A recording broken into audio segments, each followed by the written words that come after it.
Amén. ¿Cuántos están preparados a escuchar una vez más la voz de Dios? ¿Seguro? ¿Ya puso su niño llorón a vibrar? Hágalo, no deje que un pin, un WhatsApp, un Facebook lo vaya a distraer. Usted puede usar su celular al momento de revisar los versículos y la Biblia, pero no se brinque para el Facebook, ni se brinque al WhatsApp ni al pin. Quédese allí, en el versículo, en la Biblia, que allí Dios va a tratar con usted en esta mañana. Y habiendo dicho esto, quiero invitar al pastor Daniel Romero. Tenga la bondad, pastor. Esperamos abarcar lo más posible, porque es extenso, las 5 solas, pero es muy bueno. Repito lo que dije al principio, que la iglesia busque aprender de esto, porque es la base de lo que nosotros hemos creído. El viernes hablamos de sola escritura, y les dije acerca de la creencia en aquel momento por parte de la Iglesia Católica Romana que enseñaba, la escritura, pero más la palabra del Papa, más las tradiciones. Pero los reformadores dijeron, no, es sola escritura, sola Biblia. Eso es lo que dice la Biblia. Los hombres fallamos, nos equivocamos y las tradiciones pueden cambiar, pueden variar, pero la Biblia es palabra de Dios inspirada. Ayer estuvimos hablando de solo Cristo.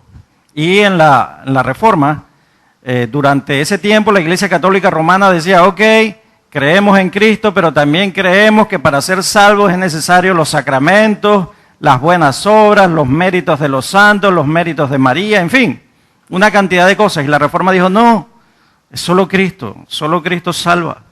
Y a propósito del solo Cristo,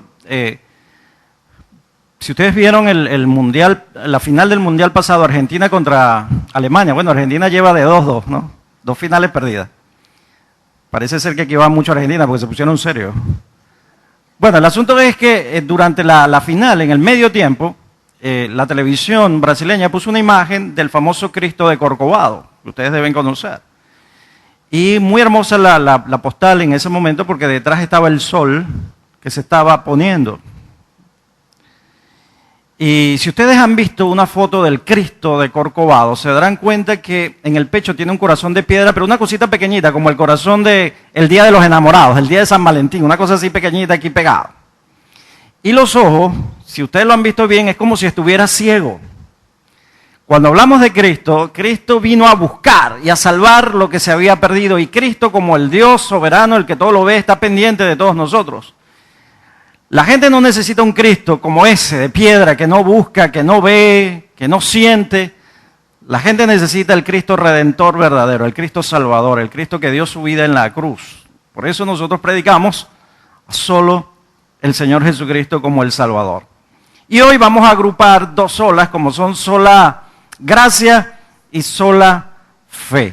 Y busquen por favor en sus Biblias Efesios capítulo 2, versículos 1 al 10. Efesios capítulo 2, versículos 1 al 10. Y permítame leerle aquí en esta versión, bueno, aquí en la pizarra también lo tienen proyectado. Efesios 2, 1 al 10 dice, en otro tiempo ustedes estaban muertos en sus transgresiones y pecados, en los cuales andaban conforme a los poderes de este mundo. Se conducían según el que gobierna las tinieblas, según el espíritu que ahora ejerce su poder en los que viven en la desobediencia. En ese tiempo también todos nosotros vivíamos como ellos, impulsados por nuestros deseos pecaminosos, siguiendo nuestra propia voluntad y nuestros propios propósitos. Como los demás, éramos por naturaleza objeto de la ira de Dios. Pero Dios, escuchen bien, pero Dios, que es rico en misericordia, por su gran amor con nosotros, para con nosotros, nos dio vida con Cristo, aun cuando estábamos muertos en pecados. Por gracia ustedes han sido salvados, y en unión con Cristo Jesús, Dios nos resucitó y nos hizo sentar con Él en las regiones celestiales, para mostrar en los tiempos venideros la incomparable riqueza de su gracia, que por su bondad derramó sobre nosotros en Cristo Jesús. Porque por gracia ustedes han sido salvados mediante la fe, repito, porque por gracia ustedes han sido salvados mediante la fe, y esto no procede de ustedes, sino que es un don de Dios, es un regalo de Dios, no por obras, para que nadie se jacte o se gloríe, porque somos hechura de Dios, creados en Cristo Jesús para buenas obras, las cuales Dios dispuso o preparó de antemano a fin de que las pongamos en práctica. Padre, gracias por esta oportunidad de compartir tu palabra ante esta amada iglesia. Oramos, Señor, que tu palabra haya cabida en nuestras mentes, nuestros corazones y en nuestro diario vivir. En el nombre de Jesús, amén. Bueno, si ustedes son como yo, en el sentido de que a veces debaten con ustedes mismos sobre si ir o no ir al médico, no sé a cuántos les gusta de ustedes ir al doctor, al médico.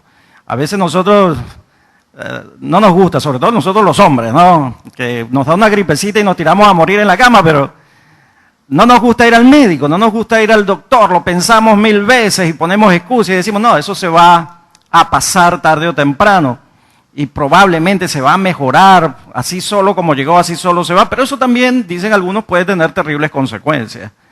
Hay un reporte de la Fundación para el Cuidado del Corazón que dice lo siguiente: miles de personas mueren de ataques al corazón cada año porque no reciben tratamiento médico con la suficiente rapidez. Aprenda a reconocer las señales de un ataque al corazón para que pueda reaccionar con rapidez para salvar una vida. Es decir, la gente muere porque piensan que solo están experimentando algún tipo de malestar sin saber que la cosa es más seria, que la cosa es peor, están experimentando algo mucho más serio. Y ¿saben qué? Algo similar sucede en el ámbito espiritual. El pasaje que veremos hoy, el pasaje que leímos hoy, contiene una serie de cosas que nadie cree realmente. Incluso muchas personas que van a la iglesia no lo creen, piensan que no es así, piensan que tal vez es otra interpretación. Y si el pasaje que tenemos delante de nosotros es correcto, y déjenme decirles que es correcto, entonces muchos han diagnosticado mal su condición y eso puede tener serias consecuencias en lo eterno. Así que hay que creer lo que dice la palabra de Dios, el diagnóstico. Así que vamos a echar un vistazo a este pasaje y permítanme decirles lo que vamos a ver. Vamos a ver primero nuestra condición, cuál es nuestra condición delante de Dios, nuestra condición espiritual. Luego veremos el remedio para esa condición y finalmente las implicaciones que nos tiene la palabra de Dios, hablando de sola gracia. Recuerden, en el contexto de sola gracia y sola fe. Saben, en el tiempo de la Reforma, lo que estaba de moda de parte de la Iglesia Católica Romana, la falsa enseñanza, era podemos tener la gracia, era una combinación de la gracia más méritos acumulados de parte nuestra, todas las obras buenas que hicimos, o las obras que hicimos a través de las penitencias, y todas las cosas buenas que nosotros podemos hacer. Pero la Reforma dijo, no es solo por la gracia. La palabra gracia es un regalo que no merecemos, que nos da Dios. También ellos creían, hay que tener fe, pero a esa fe le agregamos nuestras buenas obras y la justicia de Dios que nos hace bien. Es decir, cuando Dios nos justifica, eso quiere decir que somos buenos en nuestra naturaleza. La Reforma dijo, no, es por fe y aún la fe es un regalo de Dios. Así que teniendo presente esto de sola gracia y sola fe, vamos a mirar lo que dice el apóstol Pablo aquí en la carta a Éfeso acerca de nuestra condición. Volvamos a leer los versículos 1 al 3 para comenzar. Dice, y Él os dio vida a vosotros cuando estabais muertos en vuestros delitos y pecados, en los cuales anduvisteis en otro tiempo, siguiendo la corriente de este mundo, conforme al príncipe de la potestad del aire, el espíritu que ahora opera en los hijos de desobediencia, entre los cuales también todos nosotros vivimos en otro tiempo en los deseos de nuestra carne, haciendo la voluntad de la carne y de los pensamientos, y éramos por naturaleza hijos de ira, lo mismo que los demás. En estos primeros 3 versículos el apóstol Pablo nos da un reporte de cuál es nuestra verdadera condición, una imagen fiel de la condición humana. Es algo con lo que vamos a luchar nosotros, nuestra condición. Y esa es una enseñanza que es repugnante para muchos, que durante muchos años, siglos, la gente debatía sobre eso y no pensaban desde la Ilustración, la época de la Ilustración. La gente decía, no, nosotros nacemos buenos, los bebés son buenos, nacemos inocentes, solamente que estropeamos esa inocencia con la cultura y la educación, pero nosotros nacemos inocentes.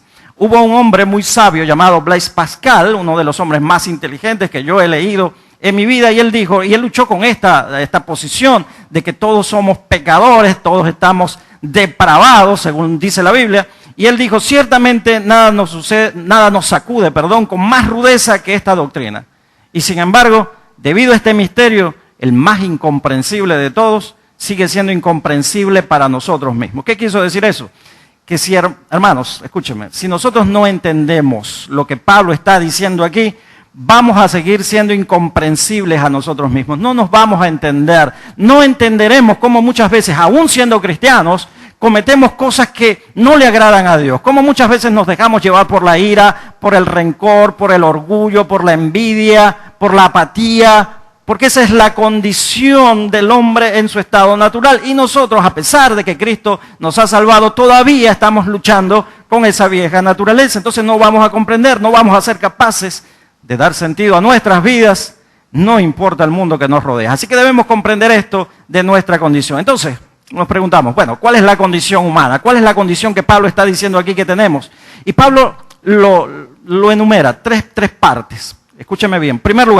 En primer lugar, él dice que la humanidad está muerta, que estamos muertos. Antes de conocer a Cristo estamos muertos. Fíjense, el versículo 1 dice, en cuanto a ti, estabas muerto en tus delitos y pecados. Escúchenme, estábamos muertos espiritualmente. No es que estábamos en peligro de muerte, no. No es que estábamos medio muertos, para utilizar una expresión muy propia. No, es que estábamos muertos. Pablo dice aquí, realmente muertos. ¿Saben dónde estábamos? Estábamos en la morgue. No estábamos en la UCI, en la unidad de cuidados intensivos, porque en la unidad de cuidados intensivos podemos nosotros quejarnos, lamentarnos un poquito y de repente decirle, Señor, ten misericordia de nosotros aún en nuestra mente, si no podemos hablar. Pero en la morgue, ¿qué podemos decir en la morgue? ¿Usted ha escuchado a alguno de esos muertos ahí en la morgue quejarse, lamentarse, clamar a Dios? En la morgue, escúchenme, no podemos hacer nada, estamos muertos. Esa es la condición humana, completamente muertos en nuestros pecados. Y en realidad, con respecto a eso, hay 3 puntos de vista allá afuera, en el mundo. En primer lugar, una de ellas es que los seres humanos somos buenos, muy buenos. Y si usted no cree eso, vaya a un velorio y todo el mundo va a decir, qué bueno era esa persona que se murió, lástima que se murió. Y que no hay nada realmente malo en nosotros, todos somos buenos. Se habla de la grandeza del potencial humano. Y ustedes seguramente han escuchado ahora con tanta publicidad, Venezuela es un gran país, la gente es buena, la gente es grande. La Biblia dice no, pero ese es el concepto de hoy. Algunos han creído eso y eso es más difícil creerlo, sobre todo cuando vemos las noticias con tanta guerra, tanta maldad, cuando vemos gente decapitando a otros, cuando vemos tantas armas de fuego, cuando vemos pobreza, cuando vemos genocidio. Es difícil creer eso. Ahora, no basta solamente con mirar las noticias, mire dentro de usted mismo. Porque a veces nosotros juzgamos mucho la maldad afuera, pero no vemos nuestra propia maldad. A veces algunos sentimientos que no son muy buenos los tenemos. Algunas actitudes no muy buenas las tenemos. Entonces tengo que mirar mi propia maldad, mi propio pecado. Entonces no es que soy bueno. El segundo punto de vista con respecto a esto es que, la naturaleza humana es en realidad buena, no es buena, pero sencillamente está enferma.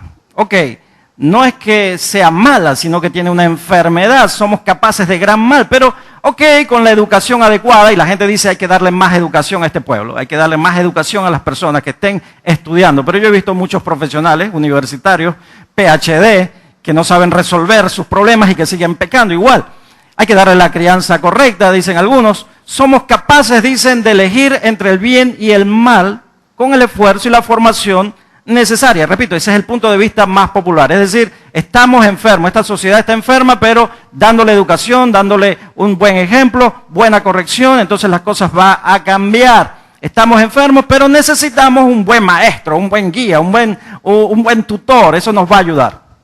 Pero eso nos lleva a una tercera posición llamada pelagianismo. Usted va a decir, ¿qué es eso? El pelagianismo es una manera predeterminada de pensar de muchos. Era un hombre llamado Pelagio, que él enseñó algo de forma equivocada desde el 354 hasta el 400 y pico después de Cristo. Él enseñó que el pecado original, el pecado de Adán, es un mal ejemplo para nosotros, pero no afectó al resto de nosotros. Es decir, La naturaleza humana está muy bien, somos buenos.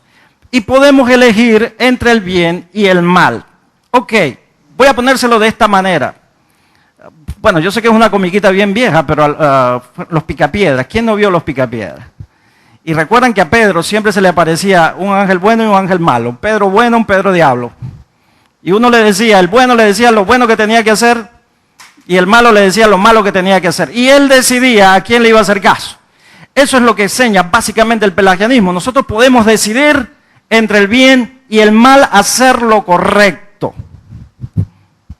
Realmente es así. Porque generalmente escogemos lo incorrecto, no hacemos lo correcto. A veces el Señor nos dice algo en su palabra y nosotros hacemos lo que sentimos en lugar de buscar la dirección de Dios. Pero también hay algo, por cierto, similar, algo que se llama semipelagianismo, que es una versión un poco más allá. Es la opinión de que la salvación es un esfuerzo conjunto entre Dios y nosotros. Es lo que yo le decía anoche, un 50% lo hace Dios y un 50% lo hacemos nosotros. Es decir, nosotros damos el primer paso hacia Dios y Dios se encarga de hacer lo demás. Pero ustedes me pueden decir, ¿cómo un muerto puede dar el primer paso? ¿Alguien que me explique, por favor? Porque si el muerto da el primer paso, nosotros no decimos milagro, Dios lo resucitó. No, sencillamente creo que salimos corriendo si el muerto da el primer paso. Pero estas enseñanzas lo que hacen es alejarnos más de la palabra de Dios. Pablo aquí dice, óigame, no estamos bien, la humanidad es pecadora, está muerta, ni siquiera estamos enfermos. No hay nada que podamos hacer, no podemos dar el primer paso, no podemos hacer nada, estamos muertos, completamente en desesperación.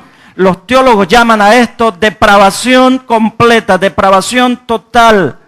Todos los seres humanos están afectados en cada área de su vida, en su mente, en sus emociones y en su voluntad. Todo está afectado. No podemos decir, bueno, él es de muy buenos sentimientos. No, la Biblia dice que todo está afectado por el pecado. Y estamos totalmente muertos. Usted no puede ver un muerto que solamente esté muerto en la mente y no en el alma. Está muerto completamente, aunque muchos lo dicen, bueno, tiene muerte cerebral. Ok, pero en el alma, el espíritu, en todo su ser, muerto completamente. Pablo dice que esa es nuestra condición, no estamos bien, no estamos enfermos, estamos en pecado. Pero hay algo peor, la cosa se pone peor. No solamente dice Pablo, estamos muertos. En segundo lugar, Pablo dice que la humanidad está esclavizada. No solamente muertos, sino esclavos. Fíjense los versículos 2 y 3, una vez más, dice, siguiendo la corriente de este mundo, conforme al príncipe de la potestad del aire. El príncipe de la potestad del aire es Satanás. El espíritu que ahora opera en los hijos de desobediencia, entre los cuales también todos nosotros vivimos en otro tiempo, en los deseos de nuestra carne, haciendo la voluntad de la carne y de los pensamientos. Pablo dice, ok, es bastante malo que esta humanidad esté muerta, pero es peor, están esclavos. Y están esclavos de tres cosas. Primero, él dice, siguiendo la corriente de este mundo. Lo dice en el versículo 2.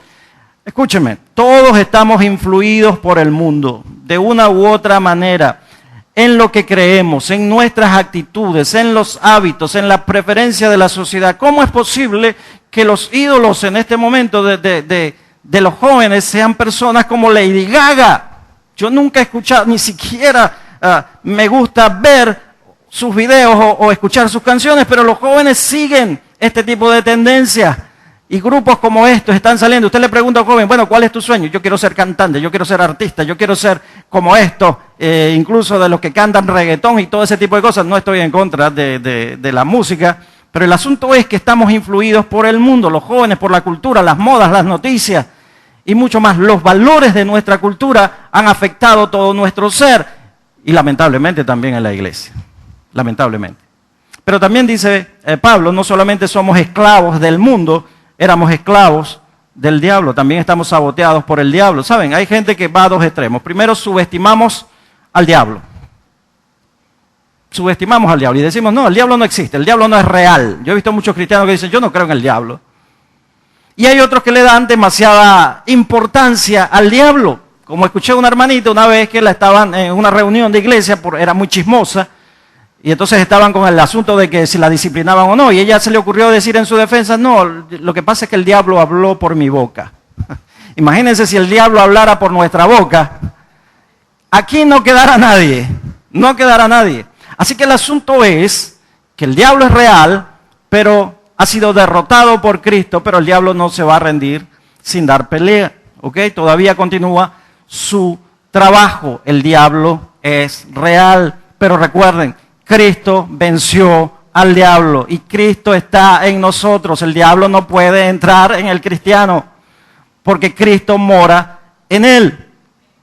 Y también nosotros nos reímos muchas veces del diablo, porque la gente echa muchos chistes acerca de Satanás, y eso lo que hace es que la gente no piense. A veces lo que se dice, bueno, el infierno es, tú vas a estar metido allá con dos diablitas al lado que se parecen a Jennifer López, y entonces no va a pasar nada. Imagínense, ¿a quién no le gustaría ir a un lugar así? Bueno, a las mujeres no, a lo mejor le ponen a ¿cómo se llama? Brad Pitt o qué el otro, o no recuerdo, los galanes, ¿no? Pero el asunto es que el infierno no es así. El infierno es algo terrible. No es para reírse, no es para echar broma. Es algo terrible. Pero hay un tercer elemento que tiene esclavizado a la sociedad y es nuestra carne. Es decir, nuestros propios deseos pecaminosos, nuestros deseos. No siempre es culpa del diablo, es culpa nuestra, por nuestros propios deseos, porque estamos inclinados más hacia el mal, porque alimentamos más la carne que el espíritu. Entonces Pablo dice, ok, miren, están muertos y están esclavizados, pero déjenme darle otra mala noticia, la cosa se pone peor. No solamente muertos, dice Pablo, no solamente esclavos, sino que están condenados. Noten por favor el versículo 3, la parte final dice, éramos por naturaleza hijos de ira. Eso significa merecedores de la ira. Al leer esto mucha gente dice, la ira de Dios, ¿en serio? Dios tiene ira, Dios puede dar castigo, porque hay una mentira por allí que dice Dios no castiga a nadie. Eso de la ira de Dios, Dios es solo amor, amor, hasta el diablo se va a arrepentir y va a estar con nosotros en el cielo y nos abrazaremos con el diablo, imagínense. Porque Dios no da su ira, jamás. Saben, hace poco tiempo leí una noticia de unos asaltantes que entraron a una casa y mataron a sangre fría a una niña de 11 años delante de sus padres. ¿Qué podemos sentir cuando leemos una noticia como esa? Ira, enojo, con el deseo de que esos hombres sean apresados y que le den lo máximo y que aquí son 30 años, pero que quisiéramos que existiese la pena de muerte para ese tipo de personas. Y cuando vemos el horror del pecado, entonces es completamente justo, sano y santo de parte de Dios manifestar su ira frente al pecado. Porque la ira de Dios es coherente, es justa, no es como la nuestra, es controlada, pero además es judicial, es decir, es legal la ira de Dios. Él tiene todo el derecho a manifestar su ira y castigar el pecado. Y Pablo está diciendo aquí, nosotros merecemos el castigo de Dios. Pablo dice que por nuestra propia naturaleza, porque estamos muertos en nuestros delitos y pecados, somos esclavos del pecado, merecemos la ira y el castigo de Dios. Y esa es una muy, pero muy mala noticia. Eso lo dice la Biblia. No se trata de un segmento particularmente malo, como piensa la gente, que los malos son los delincuentes, prostitutas y cosas así. No, todo ser humano, hasta el más bueno a nuestros ojos, tiene estas tres condiciones. Así que lo primero que quiero destacar hoy es que estas tres cosas no son la que vas a encontrar en los periódicos, en las revistas como algo popular, no son parte de nuestras suposiciones culturales para la humanidad. Prácticamente nadie fuera de un pequeño contexto de evangélicos cree esto, cree seriamente que sin un Salvador, óigame bien, todas las personas están muertas en delitos y pecados e incapaces de hacer algún bien espiritual. Muy pocas personas creen esto. Muy pocas personas creen que sin un Salvador todas las personas están cegadas, capturadas por el demonio, por Satanás. Muy pocas personas creen que sin un Salvador todas las personas están bajo la ira de Dios y el castigo eterno. Muy pocas personas creen eso. Y tal vez por eso es que no buscan a un Salvador. Tal vez por eso es que muchos no predican. Y hay dos razones fundamentales por las cuales no creen. Primero, porque dejan bastante mal parada la raza humana. Porque tenemos ese concepto, bueno, la humanidad es buena, somos buenos. Pero esto que dice Pablo aquí deja muy mal parada la raza humana. Y segundo, porque tienen que aprenderse de parte de Dios y no de los hombres. No son los hombres los que enseñan eso, es Dios. Y es por eso que la gente no lo quiere creer. Y debido a que no creemos esto, estamos abiertos a soluciones superficiales, a buscar otros medios para ayudar a la humanidad y que no ayudan a la gravedad de nuestra condición. Estamos pensando que la educación es lo que nos va a salvar, que la política es lo que nos va a salvar. Estamos pensando que un libertador nos va a ayudar, humano, por supuesto, en lugar de reconocer nuestra condición y buscar la salida en un Salvador que es Cristo. Un pastor solía decir, ánimo, ánimo, eres peor de lo que crees. Eres peor de lo que crees. Claro, la razón por la cual él decía eso es lo que dijo después, que se los voy a mencionar más tarde. Lo que viene a continuación podrían ser las dos palabras más importantes que vemos en la Escritura. Por favor, versículos 4 al 7, y esas dos palabras comienzan aquí, dice, pero Dios, óigame, recuerden, estábamos muertos, esclavos, condenados, pero las dos más grandes palabras aquí aparecen, pero Dios, y sigo leyendo, que es rico en misericordia, por su gran amor con que nos amó, aun estando nosotros muertos en pecado, nos dio vida juntamente con Cristo. Por gracia sois salvos, y juntamente con Él nos resucitó, y asimismo nos hizo sentar en los lugares celestiales con Cristo Jesús, para mostrar en los siglos venideros las abundantes riquezas de su gracia en su bondad para con nosotros en Cristo Jesús. Las dos palabras más grandes, pero Dios, son especialmente grandes cuando te das cuenta que Dios no tenía que hacer nada. Cuando Dios pudo habernos dejado muertos, esclavizados y condenados. Dios no estaba obligado a hacer algo por nosotros. No hay nada en nosotros que llame la atención de Dios. Pero Dios, que es rico en misericordia, entonces lo hizo. Esas palabras, esas dos palabras en sí mismas, en un sentido, contienen la totalidad del Evangelio. Nos dicen lo que Dios ha hecho y cómo ha intervenido a nuestro favor, porque de otra manera estaríamos en una condición desesperada. Imagínense por un momento si Dios no interviene. Piensen por un momento. Si Dios no interviene, si nos deja muertos, esclavizados y condenados. Si Dios no interviene, vamos directo al infierno todos.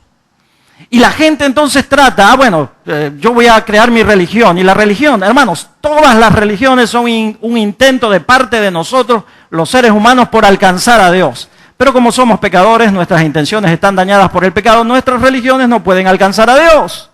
Si yo pudiera alcanzar a Dios por mis propios medios, yo me jacto, yo soy orgulloso, yo puedo llegar a Dios. Y eso pasaba con los fariseos y pasa con muchos cristianos en las iglesias que piensan que son más santos que los demás por lo que hacen, por lo que dicen, por lo que conocen. Pero hermanos, todo es por gracia, todo es un regalo de parte de Dios. Ahora, ¿qué ha hecho Dios? El versículo 5 dice, nos dio vida con Cristo cuando estábamos muertos en pecado. Observe cuándo sucedió eso. Cuando estábamos, ¿qué? Muertos. No es como si nosotros estuviéramos tratando de colaborar con Dios, porque un muerto no colabora.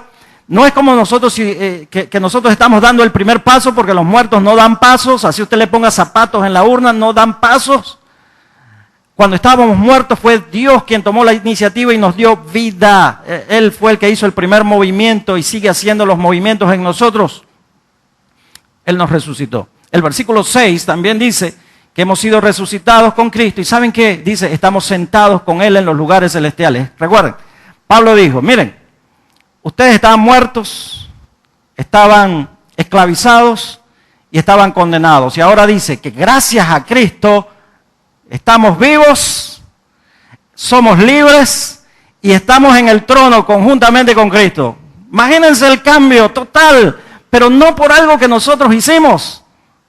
Todo lo hizo Cristo, todo lo hizo Dios. Ahora, ¿por qué lo hizo? Tenga en cuenta que no se debe, no tiene nada que ver con nosotros, no fue motivado por nuestros méritos, enteramente está motivado por su gracia, por su carácter. Y eso es lo que leemos aquí de Pablo acerca del amor, la bondad, la misericordia de Dios. Somos salvos por completo debido al favor inmerecido. No lo merecemos, hermanos, merecemos castigo, pero Dios lo hizo posible en Jesucristo. ¿Recuerda lo que dijo el pastor antes que les dije, bueno, anímate, eres peor de lo que crees. Bueno, él dijo, anímate, eres peor de lo que crees, pero la gracia de Dios es más grande de lo que imaginas. Así que somos pecadores, estamos condenados, pero la gracia de Dios nos ha sacado de la condenación. Así que anímense, hay que tener siempre la certeza, el gozo de que nosotros no hicimos nada, de que Dios lo hizo todo, y eso me mueve a mí a adorarlo, a servirlo, a venir a un templo cada domingo, a hablarle a otra persona del amor de Dios. Eso es lo que nos mueve, porque no lo merecíamos, pero Dios nos salvó, hermanos. Usted se imagina, a veces yo pienso, antes de ser cristiano, que uno andaba cometiendo locuras y uno andaba en carros por allá de madrugada a la playa, en una moto por allí también yendo a la playa. ¿Qué hubiese pasado si nos hubiésemos matado en aquel momento? ¿Dónde estaríamos? En el infierno. Pero Dios en su misericordia nos salvó. Y eso es lo bueno de nuestro Dios. Ahora quiero cerrar con las dos implicaciones, sola gracia, sola fe, porque para entender la sola gracia y sola fe hay que entender esto que dice Pablo acerca de nuestra condición. Las implicaciones provienen de los versículos 8 al 10. Y dice así, porque por gracia sois salvos por medio de la fe. Y esto no de vosotros, no es de ustedes, pues es don de Dios. Incluso la fe es un regalo de Dios. No por obras, méritos, sacramentos, nada de eso, no por obras, para que nadie se gloríe, decir, sí, yo puedo por mí mismo llegar a Dios, yo puedo obtener mi salvación por mis propios méritos. No, para que nadie se gloríe, porque somos hechura suya, creados en Cristo Jesús para buenas obras, las cuales Dios preparó de antemano. Noten por favor lo que dice aquí Pablo, que las buenas obras que nosotros hacemos es porque Dios ya las preparó de antemano, no es porque nosotros queríamos hacerlas, no, ya Dios las tenía preparado para aquellos que son sus elegidos, para aquellos que han conocido la salvación. Solo dos cosas aquí. Pablo dice en varias ocasiones, en estos últimos versículos, que todo lo que tenemos en Cristo Jesús es por gracia. Si hemos sido llevados a estar bien con Dios, no tiene nada que ver con nosotros. ¿Saben cómo nosotros, por ejemplo, los que han estado en equipos de fútbol, béisbol, cuando estamos agarrando y queremos armar un buen equipo, ¿qué es lo que hacemos? Agarramos a los mejores. Bueno, este es como Messi, se parece a Messi, este juega bien defensa, este es un buen portero, yo lo quiero aquí en mi equipo. Pero ¿quién va a agarrar a aquel que es malo, que se le van todas las pelotas, que no sabe jugar bien? ¿Quién lo va a agarrar? Nadie lo agarra. Pero saben, si Dios fuera así, muy pocos. Pero Dios no ve eso. Dios nos escoge por misericordia, por gracia, es un regalo. Y nosotros podemos ser los peores pecadores, nosotros podemos tal vez pensar, yo no sé hacer nada, pero Dios te ha llamado y te ha escogido y Él puede hacer algo para ti. ¿Saben qué? A mí me daba terror hablar delante de la gente. Me daba miedo, temblaba, sudaba, jamás lo hacía. Y cuando tocaban las famosas exposiciones en el liceo, me daba de todo. Y aquí estoy, frente a ustedes. ¿Saben por qué? No porque yo tenga dominio de escena, no porque yo sepa mucho, es porque tengo un mensaje de parte de Dios y ustedes lo necesitan. Es porque es necesario que uno pueda ponerse a la disposición del Señor. ¿Saben por qué? No porque yo me quiera ganar el cielo o el favor de Dios, no, ya lo tengo por Cristo, es por gracia, es porque Él me salvó que yo estoy haciendo esto. Y ese es el llamado de parte de Dios. Así que no tiene nada que ver con nosotros. Pablo llega a decir que las buenas obras son el resultado más bien de una iniciativa de parte de Dios, las obras que preparó de antemano. No podemos tomar el crédito por algo que no hicimos nosotros, lo hizo Dios. Son lo que Dios preparó de antemano. Martín Lutero llegó a expresarlo de esta manera, y lo cito, dice, un hombre no puede estar, o una mujer también, no puede estar completamente humillado hasta que se da cuenta de que su salvación está totalmente más allá de sus propias fuerzas, de su propia sabiduría, de su esfuerzo, de su voluntad, de sus obras, que depende única y exclusivamente de la voluntad, del apoyo, el placer y la obra de otro, de Dios. Mientras el hombre esté convencido de que puede hacer incluso la más pequeña contribución a su salvación, él seguirá estando seguro de sí mismo y no lo hará desesperarse por completo y por tanto no se humillará delante de Dios, sino que seguirá planeando por sí mismo, o por lo menos eso espera y anhela, una posición, una ocasión para tener la salvación final.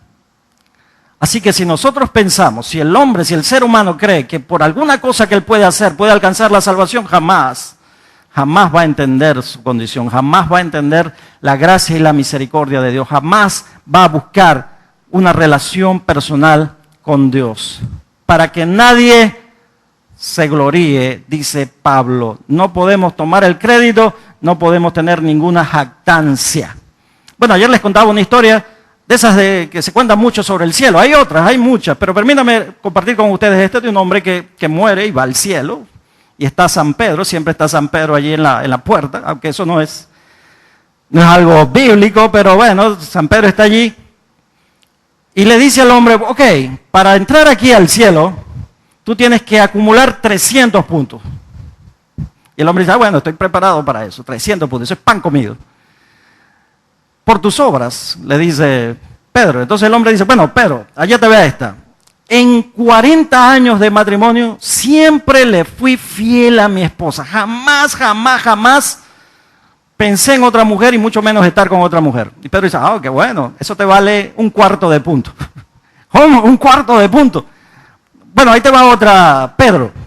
En mis 30 y pico de años de trabajo, todos los días fui a trabajar, enfermo, con lluvia, con falta de dinero, no tenía para el transporte, pero ahí iba a trabajar. Pero wow, eso te vale otro 1/4 de punto, le dice Pedro. Y el hombre pensando, bueno, vamos a ver si a esta le gusta. Mira, Pedro, en todos los años que estuve de cristiano, todos los domingos asistía al templo, allá a la iglesia Palabra de Vida, todos los domingos estaba allá. No me faltaba un domingo. Y todos los miércoles en el culto de oración estaba allá. A Pedro dice, ok, qué bueno, eso te vale medio punto. Entonces el hombre desesperado, bueno, así solamente por la gracia de Dios voy a entrar. Y Pedro le dice, exacto, por la gracia de Dios solamente puedes entrar. Así que hermanos, todas las obras que nosotros hagamos aquí no nos ganan ningún mérito, ningún favor allá en el cielo, porque todo lo hizo el Señor Jesucristo. ¿Saben dónde? En la cruz, a tu favor. Así que lo único que debemos hacer es depositar nuestra fe en el Señor. Es por gracia. Y eso es lo que los reformadores dijeron, es sola gracia. Yo no le puedo agregar los méritos, los sacramentos, las obras, solo gracia. Es un regalo de parte de Dios, no podemos inventar eso. Pero también dice, somos salvos por gracia, el versículo 8, mediante la fe.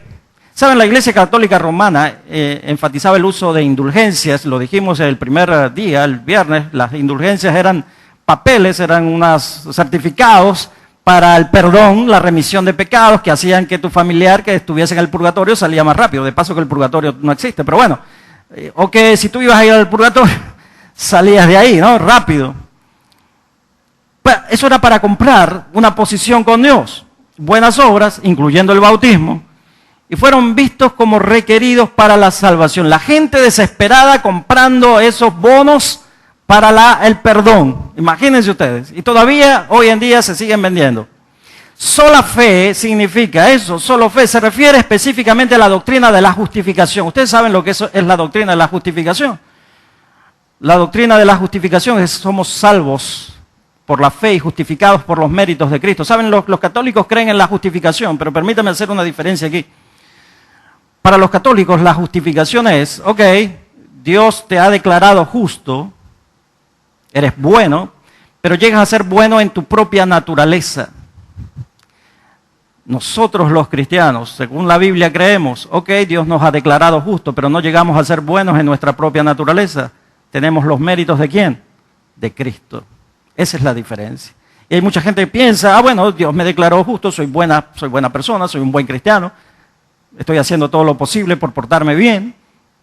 E incluso tienen la tendencia de agregar sus cosas, sus obras, sus trabajos en la iglesia como méritos. Pero no es así. Recuerden, no es así. Es solamente por gracia y lo obtenemos por fe. ¿Qué significa la fe?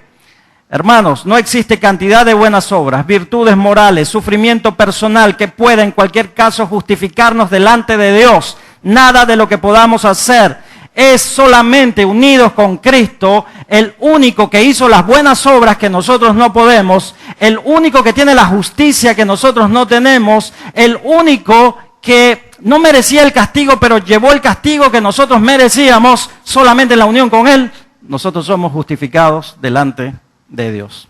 La Iglesia Católica ha negado, todavía sigue negando la sola fe en todas las formas inimaginables. Su enseñanza fue que Dios solo declara justos a aquellos que son justos en sí mismos. Y no es así, nadie es justo en sí mismo.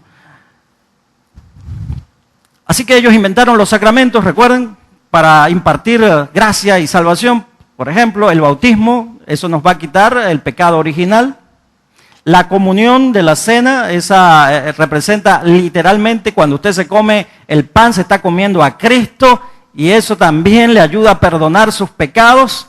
Y sencillamente usted tiene que ir a confesarse con un hombre y en la confesión está el perdón. Y hay gente, yo decía anoche, que piensa que la salvación se pierde porque me dicen, bueno, pero si yo pequé hoy, peleé con mi esposa y salgo y me mato y entonces no me dio tiempo a confesar mis pecados, ¿para dónde me voy? Para el infierno. Mire, si usted cree eso, usted no ha creído nada. Porque entonces aún así estamos poniendo nuestra confianza en la confesión. La confesión es lo que nos salva y la confesión, hermanos, no nos salva. Otra vez, ¿quién salva? Cristo, únicamente Cristo. Únicamente Cristo. Así que, mis hermanos, es solo por gracia, solo por fe. La visión de la Iglesia Católica Romana es resumida con fe más obras. La Reforma dice no, es solo fe. Y esa fe yace en la necesidad de eliminar esa abominación. Hermanos, hay que creer que eso es una abominación. Pero no solamente en eso, sino en la necesidad de que los pecadores escuchen el verdadero evangelio, porque a veces hasta nosotros estamos predicando otra cosa que no es. Estamos predicando un evangelio que no es el real, no le estamos apuntando a la gente a sus pecados, sino que le estamos diciendo, bueno, si buscas a Cristo vas a tener paz, vas a tener seguridad, Dios va a ayudarte a tus problemas, Él es un Padre bueno, acepta a Cristo, pero la gente sigue todavía perdida en sus pecados. Y escúchenme, todas aquellas personas que mueren creyendo que sus buenas obras, creyendo que sus actos de penitencia, creyendo que su asistencia al templo, a reunirse con la iglesia, creyendo que su participación en las cosas eclesiales le van a dar la salvación y se despierten en el infierno, va a ser terrible para ellos. Pensando que aquellas cosas les salvaban y aún así muchos dentro de las iglesias piensan que sus obras van a darle la salvación. Así que estamos viendo esas 5 solas, hasta ahora no las hemos visto todas, pero saben que la sola Escritura, solo Cristo, sola gracia, solo Dios sea la gloria, todas tienen que ver acerca de Dios, no de nosotros.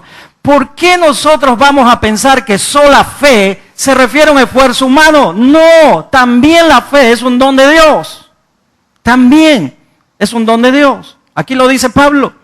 Y por definición, la fe sencillamente excluye las obras. Es decir, Señor, aquí está mi vida, aquí están mis pecados, solamente tú puedes perdonarme, solamente tú puedes darme salvación, solamente tú puedes producir en mí tanto el querer como el hacer. Ustedes recuerdan aquel famoso pasaje de Cristo transfigurándose en la montaña con 3 de sus discípulos, Pedro, Jacobo y Juan. Y ellos vieron la gloria de Dios, dice Pedro, nosotros vimos la majestad de Dios. Imagínense usted ver a Cristo transfigurado, con toda su gloria, con todo su esplendor. Imagínense, es una cuestión increíble. El evangelista Marcos dice que después que dejaron de escuchar la voz en los cielos que decía, este es mi hijo amado, después de que se acabó el brillo, dice, y vieron, ¿a quién? Solo a Jesús. Porque déjenme decirles, hay mucha gente en las iglesias que piensan que todo es una experiencia de adoración emocional, un lloro, un sentir, taquicardia aquí, eso es, pero es solo Jesús. Así usted no sienta nada. Cristo está en su vida si usted ha decidido seguirle, si usted ha decidido que Él perdone sus pecados y todo por la obra de Dios. Incluso es un regalo de Dios. Un hombre que sufrió mucho, famoso predicador, sufrió a mano de los nazis, Dietrich Bonhoeffer, murió en una celda nazi. Él dijo lo siguiente: es la gracia del Evangelio, que es tan difícil para los piadosos de entender, la que nos confronta con la verdad y dice: tú eres un pecador, un gran pecador desesperado. Ahora ven, como el pecador que eres, a Dios que te ama. Él te quiere como eres. Él no quiere nada de ti, un sacrificio, una obra. Él no quiere eso. Él te quiere solo a ti.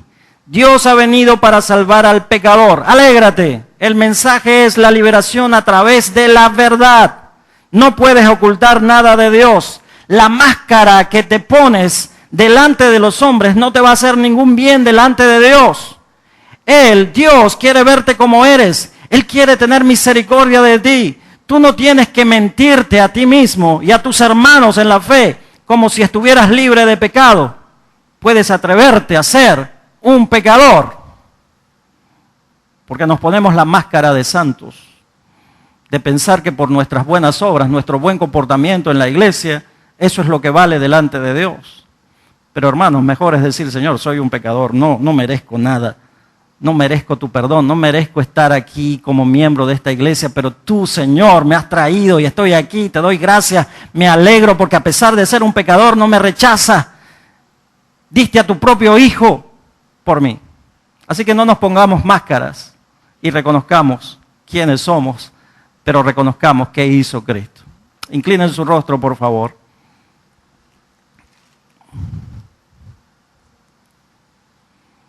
Y es necesario, como siempre, que cada quien haga un autoexamen, un examen de su propia vida, de su conciencia,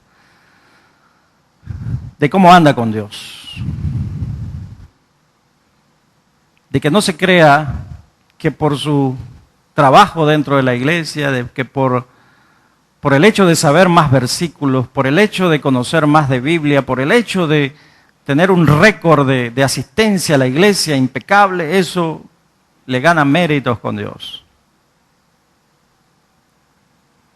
Pero también puede haber gente aquí que está en la condición que Pablo dice, está muerta, esclava, pero peor aún, condenado.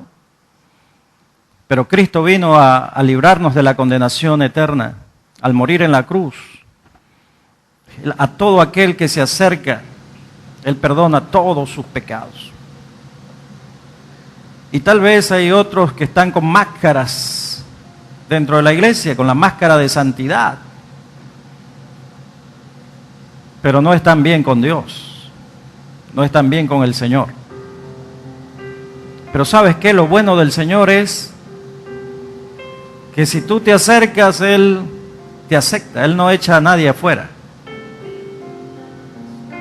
Y eso es lo bueno de Dios. Cuando otros nos rechazan, cuando otros nos dan la espalda, el Señor nos ofrece sus brazos, su aceptación, nos da su perdón y nos capacita con su poder para cambiar, para seguir adelante. Y todo es por gracia, mediante la fe en Jesucristo. Así que acércate a Él. Deja a un lado todas las cosas, todas las obras que hayas hecho, todo lo bueno, todo lo malo que hayas hecho, y acércate, porque Él te quiere a ti. Porque Él fue el que hizo el sacrificio. Él lo hizo todo. Y qué bueno, cómo nos libera el hecho de no tengo que hacer nada, Señor, para ganarme tu amor. No tengo que hacer nada, ningún sacrificio, porque tú lo hiciste todo. Lo único es amarte, agradecerte. Bendito sea, Señor. Padre, gracias. Gracias porque aún en nuestra condición tú no tenías que hacer nada, pero lo hiciste todo.